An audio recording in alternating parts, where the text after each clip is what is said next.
I first started developing my indie game A Little Space, a top-down 2D space game about going fast through platformer-style levels, all the way back in September 2022, nearly 4 whole years ago. But it'd be fair to say I had absolutely no idea what I was doing. I'd never finished a game before then, and I started the project with no plan other than 2D space physics would be fun to try, right?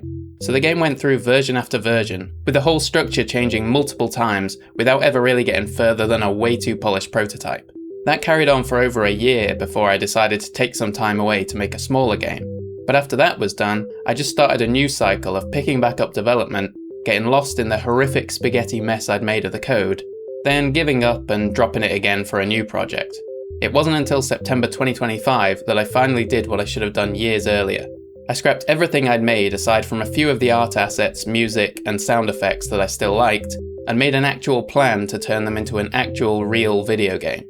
I'd originally started the project in the Unity engine, but by 2025 I'd long since jumped that shareholder-infested ship, so I opened up Godot, made a new project, and got to work. The first week was all about getting the basic player mechanics up and running, and prototyping a couple of levels to see if my new plan was actually going to work. Like before, you control a little ship which points towards the mouse cursor, and you hold left click to move. I also brought across the boost ability, which lets you increase the strength of your thruster, but stops you from turning while it's active. The first big difference though is the new energy bar in the top left corner. This was October and I was still thoroughly addicted to Hollow Knight Silksong, so it's basically a copy of the Soul/Silk system. Energy will eventually be a single resource for all the player's abilities, but for now it just gradually depletes while the boost is active. Though unlike Silksong, my game doesn't have combat, so instead of attacking enemies to fill up the bar, you need to collect these glowing gems placed throughout the levels. For the levels, I decided that to simplify level design going forward, I'd build most of them from these simple square rooms, which were specifically sized to just fit within the height of the camera when the player's in the centre, so they don't feel too cramped, but at least one wall will always be visible to help guide the player along. And so my first prototype level was this simple race made up of 3 corridor sections filled with some turrets and electric field obstacles, where you just need to fly through 4 checkpoints in order, and after each checkpoint you need to boost through one of these one-way barriers to get into the next section. Those were my first attempt at making the boost more useful than just a go fast button, though I didn't end up sticking with them as we'll see later on. The other level was based around the new football mechanic.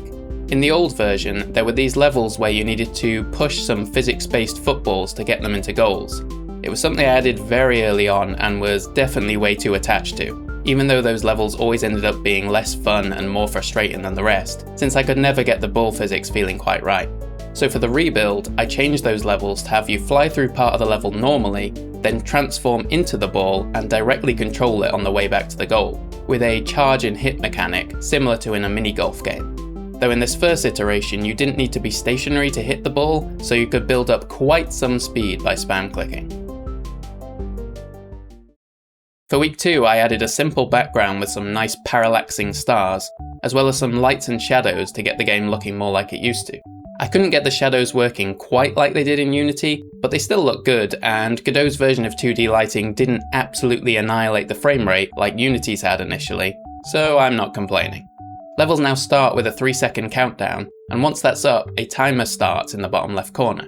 The bar above it and its colour represent where your time is relative to the level's target time, which I'll mention again later, and the number to its left is the remaining objectives in the level, whether that's checkpoints or goals.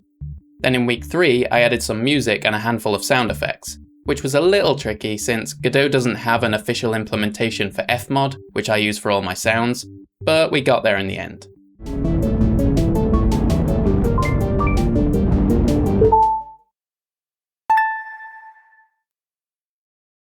Week 4 was another big one, starting with the addition of the game's first hub world, or relay as it's called in-game. When you first load in, you fly upwards and find a locked door, and in rooms to either side you have teleporters used to enter the first 2 levels. Interacting with one brings up the Start Sequence menu, sequence being the in-game name for a level, which describes the level's objectives and shows its target time, which you can optionally attempt to beat to fully complete the level.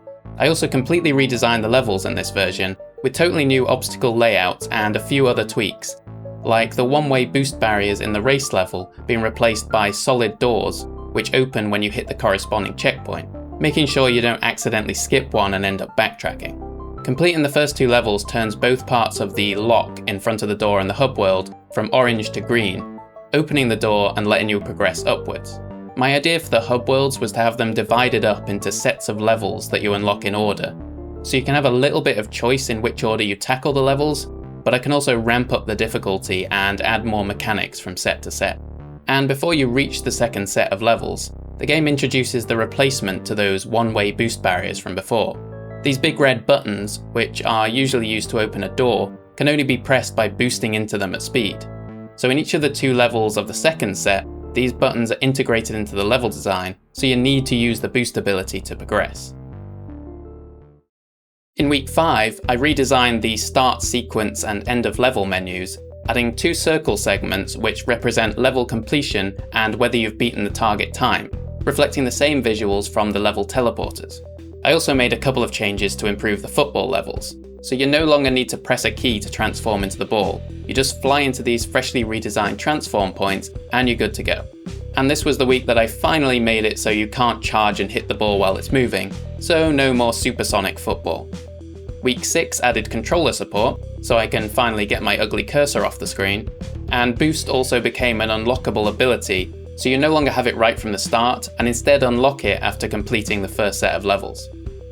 To replace it, I added the heal ability, which is available immediately and allows you to restore a single lost hit point in exchange for a full bar of energy. So now once you've unlocked the boost ability, you have decisions to make about whether you spend your energy on speed or to heal yourself if you get low on HP. In week 7, I made the first world's 5th and final level.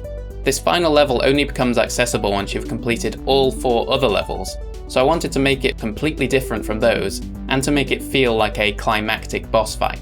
So I made it focus on the boost button mechanic, needing you to hit buttons to deactivate these 4 rotating turrets, as a step up in difficulty from the previously stationary buttons. I also made it possible to turn while boosting, just not as tightly as normally, since not being able to turn at all made the rotating buttons a bit too frustrating to hit. Week 8 was mostly just small changes, with the most significant being the addition of a short tutorial at the start of the game, which teaches you the basic movement, as well as how energy and the heal ability work. And finally, in week 9, I added the upgrade system. So now, as shown by the new reward section on the start sequence menu, completing a level for the first time gives you an upgrade point. And once you've earned enough, you can buy an upgrade from the new upgrades menu, choosing whether to increase your maximum HP or your maximum energy, which also allows you to start levels with a little bit of the bar already filled up. So after just a couple of months of development, the game was already further along in many ways than the Unity version had been after 3 years. That obviously doesn't bring us quite up to date on the game's development, just to the end of 2025, so be sure to subscribe to see future devlogs and check out the Steam page for a little space for a sneak peek of how it's looking now, and to add it to your wishlist if you like what you see. And also because my wishlist number is not the biggest right now, so even just 1 or 2 wishlists from this video would be very much appreciated.